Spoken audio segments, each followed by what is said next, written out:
बिस्मिल्लाहिर्रहमानिर्रहीम। तो बेटा आज हम जो शॉर्ट क्वेश्चन है वो 4 से शुरू करते हैं।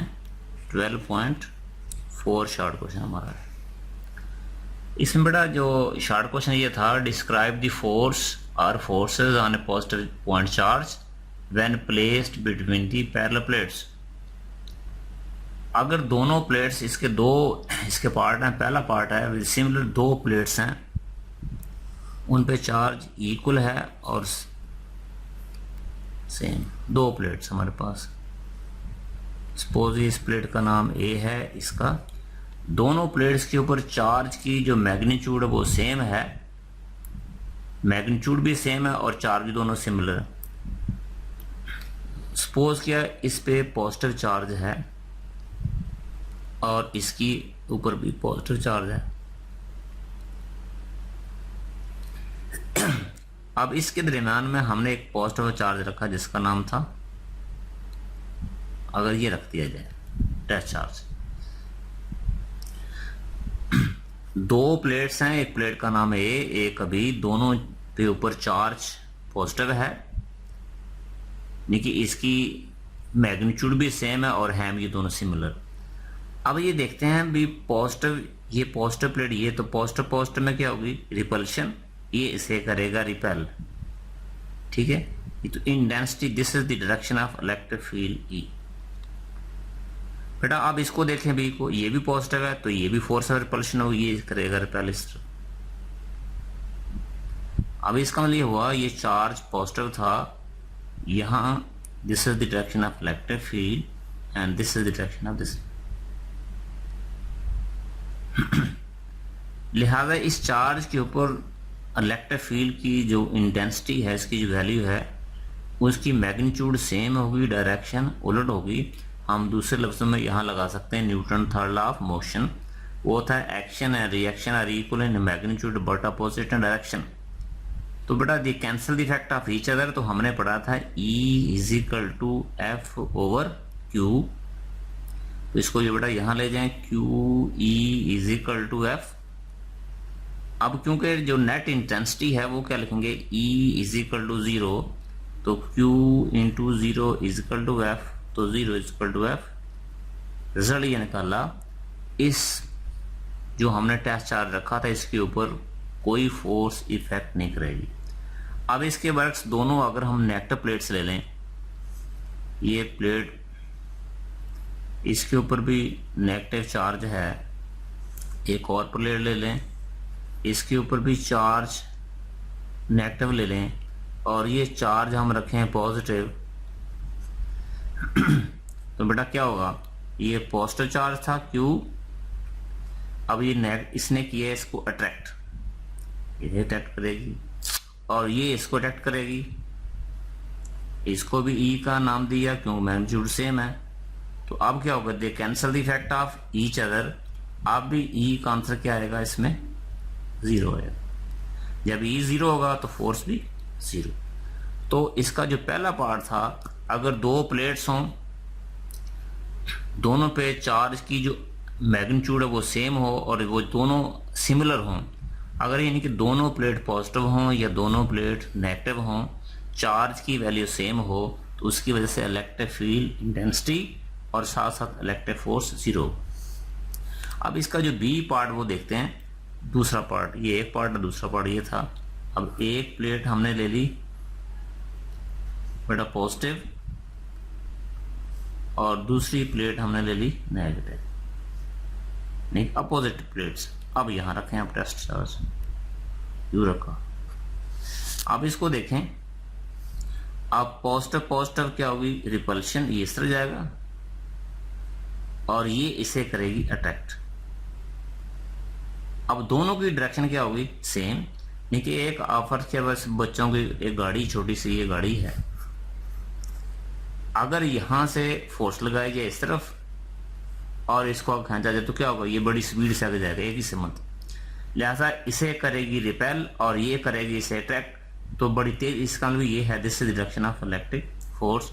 अब वही आएगा E is equal to F over Q, Q E is equal to F.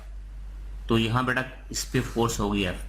अगर फर्ज किया ये एक प्लेट हो पॉजिटिव और ये चार्ज है Q, तो इलेक्ट्रिक फील्ड की डायरेक्शन होगी E। एक इस E वजह से, और इसका मतलब ये जो आम दो प्लेटें हैं इनकी वजह से इंटेंसिटी क्या हो जाएगी 2 टाइम्स। सिंपल ये कहना चाहते हैं भी अगर एक प्लेट पॉजिटिव है एक प्लेट नेगेटिव है, इसकी वजह से इलेक्ट्रिक फोर्स की वैल्यू क्या होगी, मैक्सिमम होगी। अब हम इसको यहां से देखते हैं। तो पहले सबसे पहले पहला पार्ट ये है net force acting on the positive point charge is 0। अब दो प्लेट हैं, दोनों पे हमने नेगेटिव चार्ज लिया हुआ है, सेंटर में पॉजिटिव Q नॉट है, ये हमारा टेस्ट चार्ज है।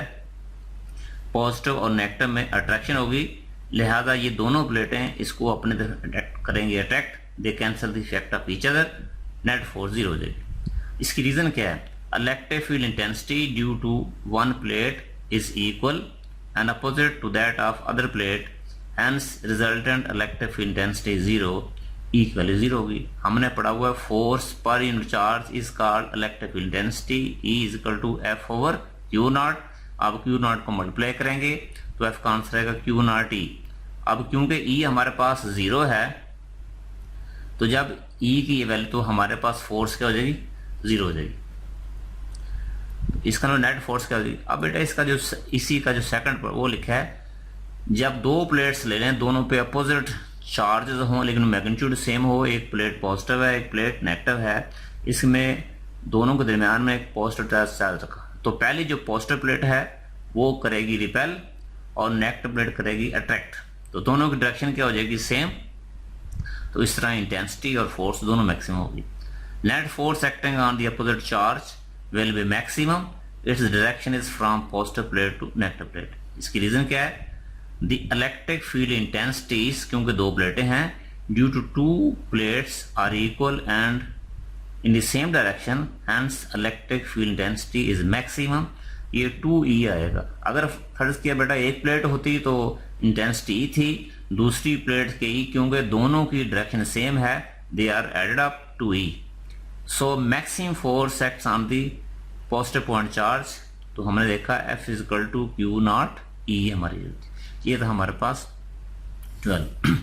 अब इसके बाद देखते हैं भाई 12 पॉइंट, हम 5 की बात करते हैं। तो 12.5 जो हमारा शॉर्ट क्वेश्चन है वो ये है, इलेक्ट्रिक फील्ड लाइन या electric line of four never cross each other. तो ये मेन शॉर्ट क्वेश्चन है, ये पेपर में बार बार आया, बोर्ड पेपर में। इसकी वजह क्या थी, तो बेटा हमने वो डायरेक्शन पढ़ा था, ये फर्स्ट एक पॉजिटिव चार्ज है और ये एक नेगेटिव चार्ज है। अभी इसको मिलाते हैं इसके साथ। हमने कहा पॉजिटिव चार्ज से जो electric line of force away जाएगी और इसके अवे जाएगी। अगर आप इसको देखें, आप नेगेटिव चार्ज को देखें, तो पॉजिटिव चार्ज से लाइन क्या हो जा रही है, अवे। अब बड़े इसको देखें तो नेगेटिव चार्ज की तरफ आती हैं। तो अब इस तरह इसको हम यूं देखते हैं, अगर ये गई तो फिर ये यूं आ जाएगी, जैसे इसकी डायरेक्शन ये हो जाएगी। अब ये वाले इसको यूं हो जाएगी। अब ये पॉइंट हमारा 1 है, ये हमारा 2 है, ये हमारा 3 पॉइंट। अब हमने पॉइंट 1, पॉइंट 2 और पॉइंट 3 के ऊपर डायरेक्शन निकालनी है इलेक्ट्रिक फील्ड की। तो हमने देखा the direction of electric field can be attain by drawing the tangent at that point. अब टेंजेंट क्या होता है, ये एक सर्कल है, ये है टेंजेंट लाइन, टेन जिसे कहते हैं। A line which touches the circle at one point is called tangent। तो बेटा ये इलेक्ट्रिक, अगर ए पॉइंट पे हम टेंजेंट ड्रा करते हैं, this is the direction of electric field at point 1। अगर इस पे निकालें, this is the direction of electric field, इस पे निकालें, this is the direction of electric field. अगर बेटा ये आपके पास पॉइंट है, यहाँ दो लाइनें अगर इंटरसेक्ट करती हैं, इसका मतलब एक पॉइंट पे एक डायरेक्शन होती है। अगर हम कहते हैं एक लाइन ये जा रही है, दूसरी लाइन ये कट करते हैं, अगर एक पॉइंट से दो डायरेक्शन आ गई, ये पॉइंट ऑफ इंटरसेक्शन है, तो एक, इसका मतलब टेंजेंट की डायरेक्शन क्या होती है, एक, ये दो आ गई, ये पॉसिबल नहीं है। एक पॉइंट पे एक डायरेक्शन होती है। The direction of electric field line can be found by drawing the tangent at that point. तो एक पॉइंट पे एक होगी, दो पॉसिबल नहीं है। हम ये देखते हैं electric line force never cross each other. इसकी रीजन क्या है? This is because electric field E has only one direction at any given point. किसी एक पॉइंट पे एक होगी। If the lines cross each other, अगर दो लाइनें तो क्रॉस करती हैं, कट करते हैं, इंटरसेक्ट करती हैं, then E has more than one direction. तो ई की डायरेक्शन एक से ज्यादा पॉइंट पे होगी, विच इज जो कि पॉसिबल नहीं है। ये हमारा था 5 शॉर्ट क्वेश्चन था। बड़ा देखते हैं 6 क्वेश्चन देखते हैं। 12.6 6 में ये लिखा आपके पास, if a point charge q of mass m is released in a non uniform electric field. एक हमारे पास पॉइंट चार्ज है जिसकी मास m है, उसको किसी नॉन यूनिफॉर्म इलेक्ट्रिक फील्ड में रखा with lines Poynting in the same direction, और इलेक्ट्रिक फील्ड की जो डायरेक्शन है उससे एक ही सिमत में थी। Will it make rectilinear motion? तो हम सबसे पहले देखते हैं, हम कहते हैं motion of a body along a straight line।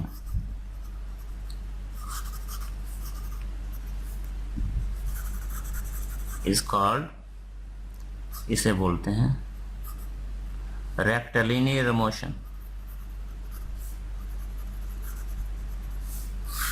इसे कहते हैं रेक्टिलिनियर मोशन। बेटा ये एक चार्ज है, ये पॉजिटिव चार्ज है। अब इससे जो इलेक्ट्रिक लाइन का फोर्स है वो अवे जाएंगे।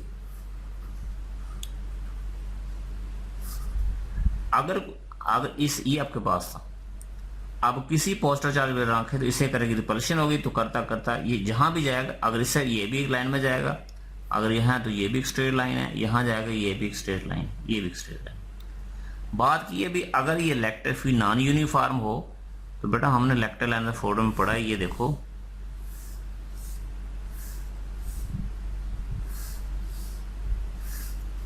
देखो यहां इस रीजन में देखें इलेक्ट्रिक लाइन का फोर्स, इसका मतलब यहां इलेक्ट्रिक फील्ड जो है वो यूनिफॉर्म है, जबकि यहां क्या है वो नॉन यूनिफॉर्म है।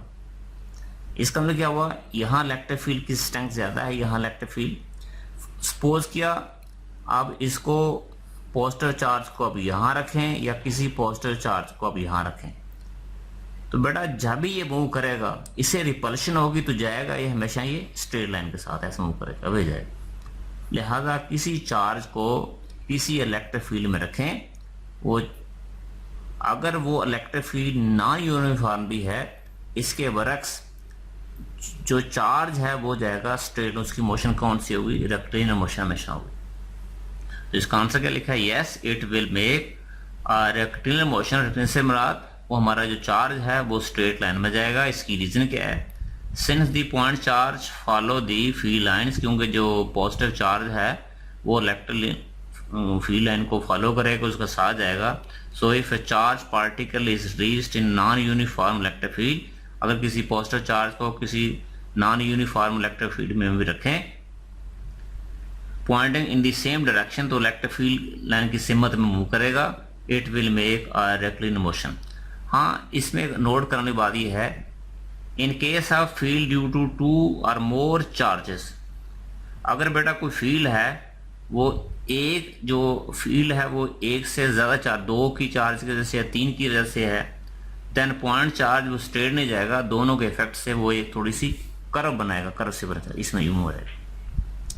अगर इलेक्ट्रिक फील्ड एक सिंगल चार्ज की वजह से है तो स्ट्रेट लाइन, अगर इलेक्ट्रिक फील्ड 2 या 2 से ज्यादा चार्ज की वजह से है तो फिर डिफ्लेक्शन की वजह से उसका पाथ कर्व हो सकता है। तो ये था हमारा 12.6।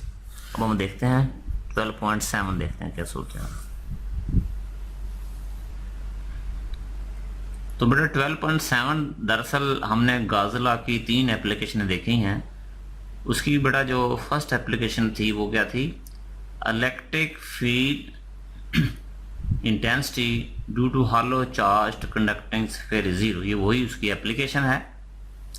इस ई कैपिटल ई से मुराद electric intensity, is E necessarily zero inside a charge rubber balloon, तो वहाँ क्लोज स्फीयर था, यहाँ हमारे पास रबर का बैलून है, उसकी सरफेस के ऊपर चार्ज रखे हुए हैं। Is spherical assume that charge is distributed uniformly over the surface. अगर बैलून की सरफेस के ऊपर पॉजिटिव चार्ज रखे हुए हैं और इसकी इंटरनली कोई चार्ज नहीं है तो क्या इलेक्ट्रिक फील्ड होगा? तो क्योंकि हम पहले पढ़ चुके हैं गाजला में यहाँ कोई फील्ड मौजूद, इसकी वजह के रीजन क्या है हम इसको देखते हैं। बेटा गाजला क्या कहते हैं? हम कहते हैं बाई गाज़ लॉ। तो गाजला देखा था हमने, फ्लक्स इज इक्वल टू 1/एप्सिलॉन इंटू क्यू, ये स्टेटमेंट है।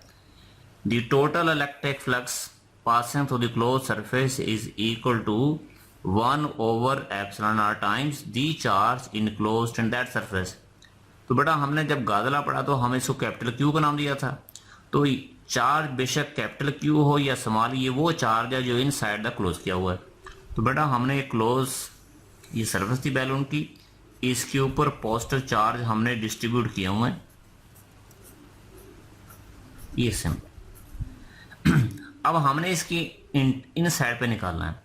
तो जब इन साइड की बात हो हम एक फर्जी, एक आर्बिट्रेरी सरफेस लेते हैं जिसका नाम रखा था गॉसियन सरफेस।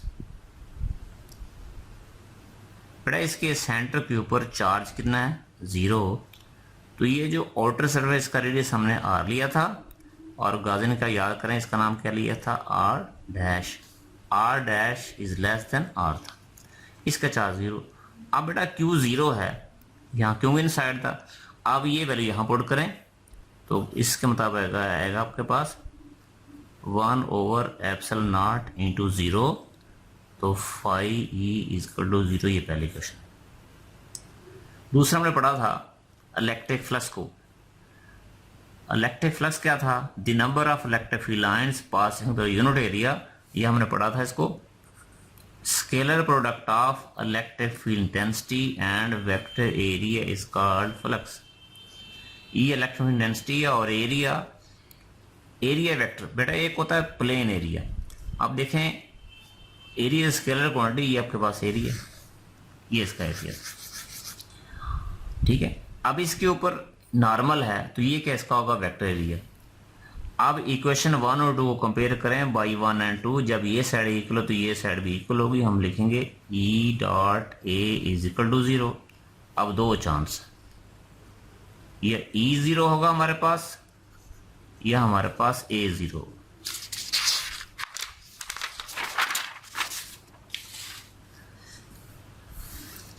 बेटा E0 होगा। अब हमने मैथमेटिक्स में देखा था, अगर बेटा हमने देखा था F is equal to MA रखा जाए, अगर सपोज कि F यहाँ 0 है तो क्या होगा? 0 इज इक्वल टू MA। तो भाई अब इसके दो चांस हैं, M0 होगा या A0 होगा। हमें पता है किसी चीज़ का मैथ 0 हो नहीं सकता, लिहाजा रिजल्ट क्या निकाला? A0। तो यहाँ हम क्या लिखा था? E डॉट A, E0 है, ये A0 है। तो बेटा एरिया कम तो हो सकता है, area can not be 0, area कभी 0 नहीं होगा। जब ये 0 नहीं है तो फिर ये 0 होगा। तो रिजल्ट क्या निकाला? इलेक्ट्रिक फील्ड इंटेंसिटी जो है वो क्या होगी? 0। लिहाजा एक रबर बैलून है, वो क्लोज सरफेस है, बाहर चार्ज अगर डिस्ट्रीब्यूट भी किए भी हैं लेकिन इंटरनली इसके ऊपर कोई इंटेंसिटी नहीं होगी। हम इसको यहाँ से देखते हैं। Yes, is necessarily 0 inside a rubber balloon if we imagine, तो सबर करते हैं, if we imagine भी क्लोज सरफेस है। if we imagine a Gaussian surface, ये एक arbitrary फर्जी सरफेस है, inside a balloon, charge enclosed by the Gaussian surface Q क्या हमारा आएगा? 0। बाई गाज़ लॉ हमने पढ़ा था phi E is equal to 1/एप्सिलॉन इंटू Q। बेटा इन साइड पे इसका इंटरनली वो चार्ज 0 था, Q 0 था। जब ये Q की वैल्यू पुट करेंगे तो phi E0 is equal to equation 1। फिर देखते हैं electric flux. The scalar product of electric field intensity and vector area is called flux भी कहते हैं, और हमने इसको डिफाइन भी किया था, the number of electric field lines passing unit area. तो बेटा इक्वेशन 1 और 2 को कंपेयर करेंगे। जब दोनों की लेफ्ट साइड इक्वल है तो राइट इक्वल होगी। E dot A equal to 0, यहाँ दो पॉसिबिलिटी हैं, E0 या A0। A0 क्योंकि हो नहीं सकता, लिहाजा E क्या होगा, 0 होगा। रिजल्ट क्या निकाला, thus E will be 0 inside the rubber balloon when charge is distributed over the surface। ये था हमारा